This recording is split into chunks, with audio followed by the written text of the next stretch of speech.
Hello friend, আমি অঙ্কুশ চলে এসেছি আজকে আবার একটা নতুন ব্লগ নিয়ে। আজকে হচ্ছে কালী পুজো, তো সেই জন্য এটা আজকে হচ্ছে কালী পুজোর আগের আগের দিন, তো কালকে কালী পুজো। কৌশিকী অমাবস্যায় কালী পুজো হচ্ছে এবছর আমাদের।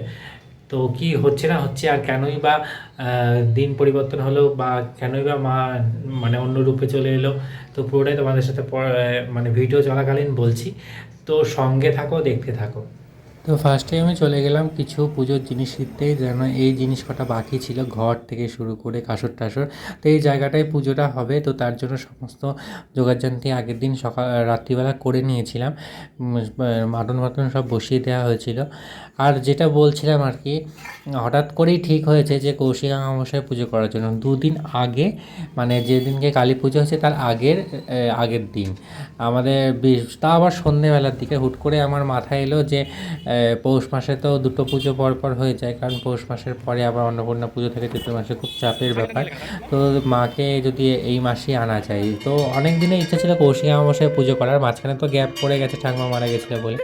তো কন্টিনিউ যেহেতু পুজোটা হয়নি, তো চেঞ্জ করাই যেতে পারে দিনটা।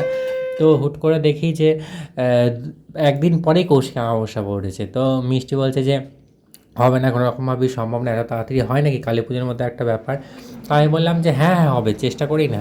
তো তারপরে সেই রাত্রিবেলা পুরোহিত মশাইকে ফোন করলাম, পুরোহিত মশাই বললো হ্যাঁ আমি ফাঁকা আছি, আমি করে দেবো। তারপরে গেলাম পাল বাড়িতে, কোনো পাল বাড়িতে ঠাকুর পাই না, তো বাড়ির কাছেই পাল বাড়িতে গিয়ে ঠাকুর পেয়ে গেলাম। তো আমি ঠাকুরের মুখও দেখিনি, ঠাকুর বায়না দিয়ে চলে এসেছিলাম। তো তারপরে আমি গিয়ে ওই যে ফার্স্ট যখন গাইতে দিলাম তখন মায়ের মুখ দেখলাম, তো অসাধারণ হয়েছে, একদম রূপটা পুরো চেঞ্জ। আমাদের তো আগে 16 সাজের ঠাকুর হতো, তো মা নিজেই নিজের রূপটা পছন্দ করে নিয়েছে, কারণ আমি দেখিও নি যে মায়ের কী রূপ ছিল। তো অটোমেটিকলি পরের দিন সকালবেলা বাজার টাজার করেছি। তো একবারও আমাকে বাজারে দুবার যেতে হয়নি এই কাজ, মানে এই পুজোটার দরুন একবারই গেছি বাজারে, সব বাজার করে নিয়ে চলে এসেছি এবং সব নিজেদের মতো করে রান্না বান্না করে সমস্ত কিছু। আমাদের যে পাশের যে কাকিমা, উনি বললেন যে আমি ভোগ রান্না করে দেবো, তোমরা ভোগ দেবে না। ফার্স্টে ভেবেছিলাম ভোগ দেওয়া সম্ভব না, কে রান্না করবে, আবার রান্নার ঝামেলা, একটুকু জায়গার মধ্যে রান্না হবে না, কিন্তু কাকিমা করে দিয়েছেন এবং ভোগটাও মা নিয়ে নিয়েছেন।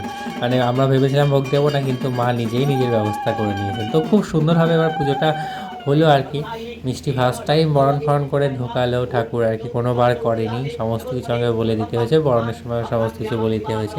তো বরণের পাঠগুলো পরে দেখাবো, এখানে পুজোর পাঠটা দেখলাম। তো মা 6টার সময় পুজোয় বসেছে এবং উঠেছে মোটামুটি 10টার কাছাকাছি, 10টা সাড়ে 10টা এরকম, অনেকক্ষণ ধরে পুজো হয়েছে, অনেকটা টাইম ধরে পুজো হয়েছে। এবং সমস্ত জোগাড়জাতি দেখতে পাচ্ছ, পুরো আমার দিদি এসেছিলো, মেজ দিয়ে এসেছিলো, মেজ দিয়ে এসে প্রচুর অনেক সাহায্য করে দিয়েছে।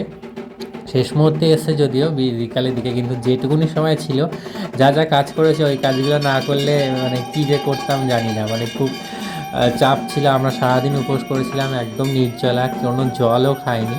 ফার্স্ট টাইম এরকম নির্জলা উপোস করলাম, কোনো দিন মানে উপোস তো আমি করতেই পারি না, তারপর নির্জলা কোনো দিন করিনি। তো যাই হোক, করেছি, মায়ের মহিমা ছিল, মা নিজেই করিয়ে নিয়েছে, আমাদের তো কিছু করার নেই মা না চাইলে।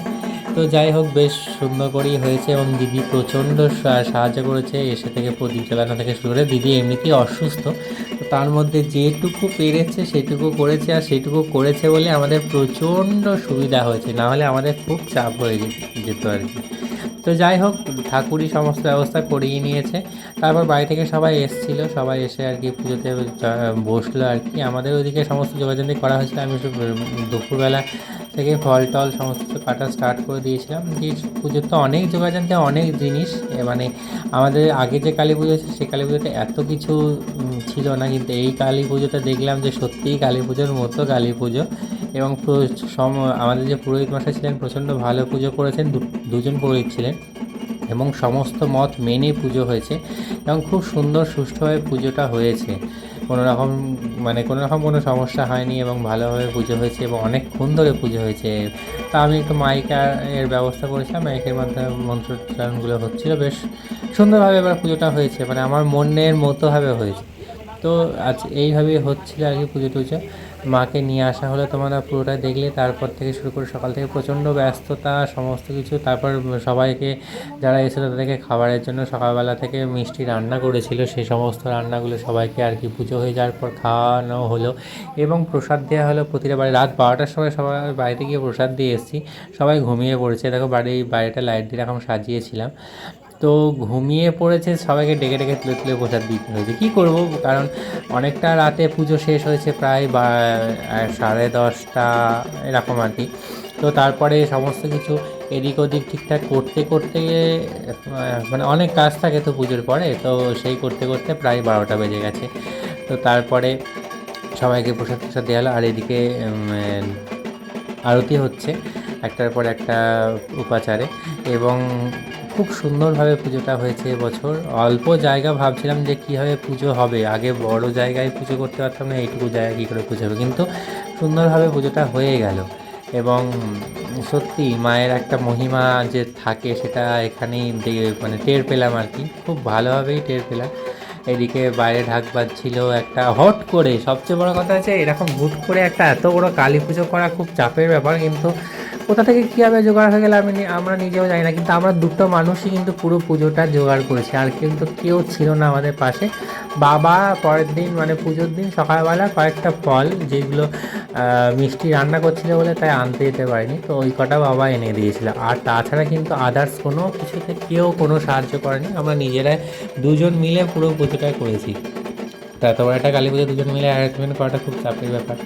তো মা চেয়েছে, মায়ের ইচ্ছা ছিল, তার জন্য এটা সম্ভব হয়েছে পুরোটাই মায়ের, মানে আমরা কিছুই করিনি, করিয়ে নিয়েছে। নইলে একার পক্ষে এত কিছু চাপ নেওয়া সম্ভব নয়। আবার একদিনের মধ্যে সমস্ত প্যান্ডেল যা অ্যারেঞ্জমেন্ট দেখছো পুরোটাই একদিনের মধ্যে।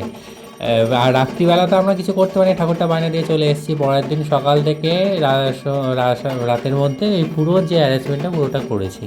তারপর দিন সকালবেলাটা সময় পেয়েছি একটু, কারণ রাতের দিকে যেহেতু পুজো, এটা একটা সুবিধা ছিল, নাহলে সকালবেলা পুজো হলে তো সম্ভবই ছিল না।